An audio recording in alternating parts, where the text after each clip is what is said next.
Copper open ஆகிருக்குது. 432 அப்படின்ற ஜோனில் காப்பர் மார்க்கெட் அன்றைக்கி போன மண்டே ஓப்பன் ஆகிருக்கு. போன வீக்கோட ஓப்பனிங் இந்த ஜோனில் தான் இருக்குது. 432 அப்படின்ற ஜோனில் ஓப்பன் ஆகிருந்தது. ஸோ ஓப்பன் ஆகிட்டு இந்த 430.5 அப்படின்ற ஜோனில் சப்போர்ட் எடுத்து மார்க்கெட் அதே ஜோனில் ஸ்டே ஆகிட்டே இருந்திருக்குது. ஆனால் க்ளோஸ் ஆனது பார்த்தீங்கன்னா அன்றைக்கி 433.5ல் க்ளோஸ் ஆகிட்டு நெக்ஸ்ட் டே ஓப்பன் ஆனதும் கொஞ்சம் மேலே தான் ஓப்பன் ஆகிருக்கு.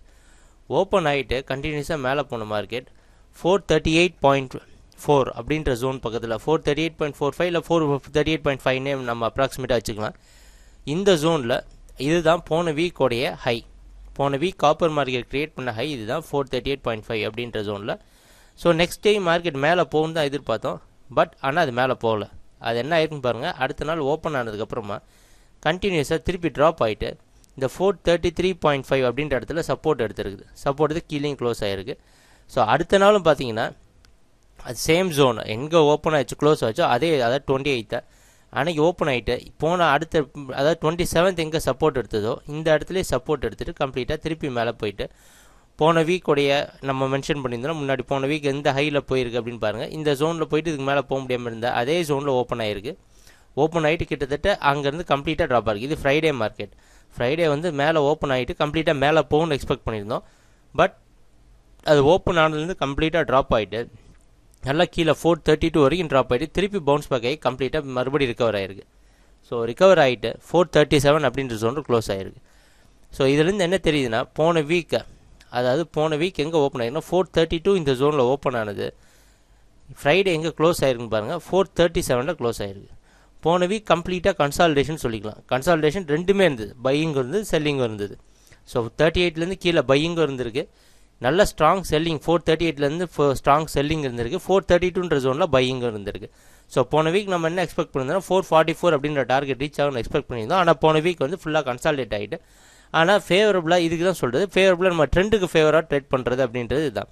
ஸோ பார்த்தீங்கன்னா கம்ப்ளீட்டாக அது பையிங் செல்லிங் 50% இருந்தாலும் கடைசியாக அது வந்து அப் ட்ரெண்டுக்கு தான் ஃபேவரபுளாக இன்னும் இருக்குது. அதாவது பையர்ஸ்க்கு தான் ஃபேவரபுளாக இன்னும் காப்பர் மார்க்கெட் இருக்குது. ஸோ பாருங்கள் போன வீக்கோட என்னென்ன சப்போர்ட் அப்படின்றத கிளியராக பார்த்தீங்கன்னு தெரியும். இந்த லோ வந்து இன்க்ரீஸ் ஆகிட்டே போகுது. 430.5ல் இருந்தது, கம்ப்ளீட்டாக கொஞ்சம் கொஞ்சமாக அது இந்த லோ வந்து இன்க்ரீஸ் ஆகிட்டே வந்தது. ஸோ அதனால் இந்த வீக்கோடைய ஓப்பனிங், அதாவது இன்றைக்கி காப்பர் மார்க்கெட் எங்கே ஓப்பன் ஆகும்னு எக்ஸ்பெக்ட் பண்ணுறோன்னா இந்த 438லேருந்து 438.5 இந்த ஜோன் இருக்குது பார்த்தீங்களா. அதாவது போன வீக்கில் எந்த ஹை அப்படின்னு மென்ஷன் பண்ணியிருந்தோமோ அதே ஜோனில் ஓப்பன் ஆகுது. ஸோ இதனால் என்னென்னா காப்பர் மார்க்கெட் ட்ரெண்டை பொறுத்த வரைக்கும் நமக்கு டவுட் இல்லை, காப்பர் மார்க்கெட் இன்னும் அப் ட்ரெண்டு தான் இருக்குது. போன வீக் நம்ம எக்ஸ்பெக்ட் பண்ண இந்த 444 அப்படின்ற டார்கெட்டை கண்டிப்பாக இந்த வீக் ரீச் பண்ணும் அப்படின்றத எதிர்பார்க்கலாம். ஸோ போன வீக் நம்ம எக்ஸ்பெக்ட் பண்ண டார்கெட்டை ஃபஸ்ட்டு ரீச் பண்ணட்டும், அதுக்கப்புறம் இந்த வீக்கோட டார்கெட்டை ஏன்னா நம்ம போன வீக் எக்ஸ்பெக்ட் பண்ண டார்கெட்டை இன்னும் ஹிட் ஆகலை. எக்ஸ்பெக்ட் பண்ணுற டார்கெட் ரீச் ஆன உடனே அதுக்கப்புறம் என்ன காப்பர் மார்க்கெட் என்ன பண்ணலாம் அப்படின்றத பற்றி யோசிக்கலாம். ஸோ காப்பரை பொறுத்த வரைக்கும் நமக்கு எந்த டவுட்டுமே கிடையாது, காப்பர் மார்க்கெட் இந்த வீக்கு அப் ட்ரெண்டில் தான் இருக்கும் அப்படின்றத எதிர்பார்க்கலாம். இன்றைக்கி காப்பர் மார்க்கெட் 438க்கு மேலே ஓப்பன் ஆகிறதுக்கு சான்சஸ் இருக்குது. ஸோ 438 இல்லை 438 மேலே ஓப்பன் ஆகும். ஸோ இது வரைக்கும் நீங்கள் பை பண்ணலான்னா மறுபடியும் அதே 432 தான்.